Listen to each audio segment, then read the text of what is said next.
Hello friends, welcome to Jeevanya's kitchen. Friends, இன்றைக்கி நம்ம பெட்டி கடை ₹1 முறுக்கு எப்படி செய்கிறதுன்னு பார்க்க போகிறோம். இந்த முறுக்கு செய்ய நமக்கு உளுந்து மாவு, பொட்டுக்கடலை மாவுன்னு எதுவுமே தேவையில்லைங்க. வெறும் அரிசி மாவு மட்டுமே போதும். ரொம்ப ரொம்ப சிம்பிளாக இதை செஞ்சு முடிச்சிடலாம். சாப்பிட்றதுக்கு ரொம்ப மொறுமொறுப்பாக, ரொம்ப சாஃப்டாக இருக்கும். இது எப்படி செய்கிறதுங்கிறத பார்க்குறதுக்கு முன்னாடி நம்ம சேனல் ஜீவன்யாஸ் கிச்சனை மறக்காமல் சப்ஸ்கிரைப் பண்ணி பக்கத்தில் இருக்க பெல் சிம்பிளையும் கிளிக் பண்ணிக்கோங்க. இந்த முறுக்கு செய்ய ஃபஸ்ட்டு ஸ்டவ்வில் ஒரு கடாய் வச்சுட்டு அதில் 2 கப் அளவுக்கு தண்ணி சேர்த்துக்கோங்க. நீங்கள் எந்த கப்பில் அரிசி மாவு எடுக்க போகிறீங்களோ அதே கப்பில் தண்ணி சேர்த்துக்கோங்க, சரியாக இருக்கும். இப்போ இது கூடவே 3/4 டீஸ்பூன் அளவுக்கு உப்பு, 1/4 டீஸ்பூன் பெருங்காயத்தூள், 2 டேபிள் ஸ்பூன் பட்டர் சேர்த்துக்கோங்க. நீங்கள் பட்டருக்கு பதிலாக நெய் இல்லைனாக்கா எண்ணெய் கூட சேர்த்துக்கலாம். சேர்த்துட்டு தண்ணியை கொதிக்க விட்டுருங்க.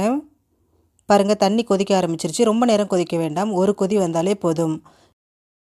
இப்போ ஸ்டவ்வை லோ ஃப்ளேமில் வச்சுருங்க. வச்சுட்டு இதில் 2 கப் அளவுக்கு அரிசி மாவு சேர்த்துக்கோங்க. நான் வீட்டில் அரைச்ச நார்மல் பச்சரிசி மாவு தான் சேர்க்குறேன். நீங்கள் இதுக்கு பதிலாக கடையில் வாங்கின அரிசி மாவு கூட சேர்த்துக்கலாம். எந்த கப்பில் தண்ணி இழக்கிறீங்களோ அதே கப்பில் தாங்க அரிசி மாவும் எடுக்கணும். ரெண்டும் ஒரே அளவாக எடுத்துக்கோங்க. சேர்த்துட்டு ஸ்டவ்வை லோ ஃப்ளேம்லேயே வச்சுட்டு இது எல்லாத்தையும் நல்லா ஒன்று சேர்த்து கலந்து ஆரம்பத்தில் மாவு ரொம்ப அதிகமாக இருக்கிற மாதிரியும் தண்ணி ரொம்ப கம்மியாக இருக்கிற மாதிரி இருக்கும். ஆனால் நம்ம ஒன்று சேர்த்து கலக்க கலக்க எல்லா மாவுமே நல்லா ஈரம் பட்டு வரும். மாவு ஒன்று சேர்ந்து வராது, உதிரி உதிரியாக தான் இருக்கும். ஆனால் வரமாவு இல்லாமல் எல்லா மாவுமே நல்லா ஈரம் படிஞ்சு வரும். அந்தளவுக்கு நல்லா கலந்துக்கங்க. பாருங்கள், நல்லா மிக்ஸ் பண்ணியாச்சு. கொஞ்சம் கூட வரமாவே இல்லை. எல்லா மாவுலேயும் நல்லா ஈரம் படிஞ்சு வந்திருக்கு. நல்லா உதிரி உதிரியாக இருக்குது பாருங்கள். இப்போ இதை ஸ்டவ்லேருந்து எடுத்துருங்க. எடுத்துகிட்டு இதை மூடி போட்டு ஒரு 10 நிமிஷம் அப்படியே வச்சுடுங்க. அந்த சூட்லேயே மாவு நல்லா வெந்து கொஞ்சம் சூடு தணிஞ்சு வரட்டும். பாருங்கள், ஒரு 10 நிமிஷம் போல் ஆயிருக்கு. மாவு வந்துட்டு முழுமையாக ஆறலை, வெது வெதுப்பான சூட்டில் இருக்குது. இப்போ இதில் வந்துட்டு நல்லா கை வச்சு அழுத்தம் கொடுத்து நல்லா பிசைஞ்சு எடுத்துக்கோங்க.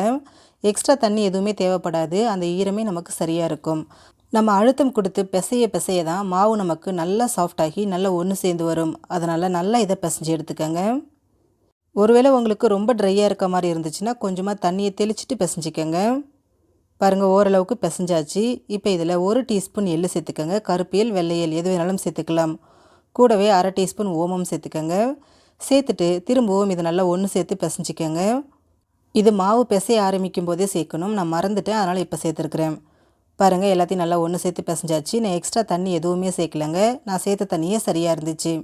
இப்போ இதிலேருந்து கொஞ்சமாக மாவு எடுத்துக்கோங்க. எடுத்துகிட்டு இந்த மாதிரி உருட்டிக்கோங்க. இந்த முறுக்கு செய்ய சிங்கிள் ஹோல் இருக்கக்கூடிய இந்த ஸ்டார் வச்சு எடுத்துக்கோங்க. இப்போ ஒரு வாழை இலையில் கொஞ்சமாக எண்ணெய் தடவி வச்சுருக்கேன். நீங்கள் இதுக்கு பதிலாக பிளாஸ்டிக் கவர் கூட எடுத்துக்கலாம். இப்போ இதில் முறுக்கு பிழிஞ்சிக்கலாம். முறுக்கு வந்து ரொம்ப பெருசாக இல்லைங்க, கரெக்டாக 2 சுற்று மட்டும் இந்த மாதிரி பிழிஞ்சிக்கோங்க. பிழிஞ்சிட்டு அந்த ஓரத்தை ஒட்டி விட்டுருங்க. பாருங்கள் எவ்வளோ பர்ஃபெக்டாக வந்திருக்குன்னு. இதே மாதிரியே நம்ம ஒரு பேட்சுக்கு எவ்வளோ தேவையோ அந்தளவுக்கு முறுக்கை ஃபஸ்ட்டு பிழிஞ்சு எடுத்துக்கலாம். இந்த முறுக்கு கொஞ்சம் கூட பிரியாது, உடையாது, பொரிக்கிறதுக்கு ஈஸியாக வரும். இப்போ ஸ்டவ்வில் கடாய் வச்சு எண்ணெய் வச்சுருங்க. எண்ணெய் காஞ்சதும் நம்ம ரெடி பண்ணி வச்சுருக்கக்கூடிய முறுக்கை எண்ணெயில் சேர்த்துருங்க. சேர்த்துட்டு ஸ்டவ்வை மீடியம் ஃப்ளேம்லேயே வச்சுட்டு இதை வேக விடுங்க. இந்த முறுக்கு முழுக்க முழுக்க மீடியம் ஃப்ளேமில் தான் வேகணும். அதே சமயம் இது ரொம்ப நிறம் மாறி வராது. நம்ம வெள்ளையாக இருக்கும்போதே எடுத்துடலாம். அதில் இருக்கக்கூடிய அந்த பபிள்ஸ் எல்லாம் அடங்குற அளவுக்கு வேக விட்டாலே போதும். அப்பப்போ கரண்டி வச்சு கலந்து விடுங்க. ஒரு பக்கம் வெந்ததுக்கப்புறமா இன்னொரு பக்கம் திருப்பி போட்டு 2 பக்கமும் நல்லா வேக விடுங்க.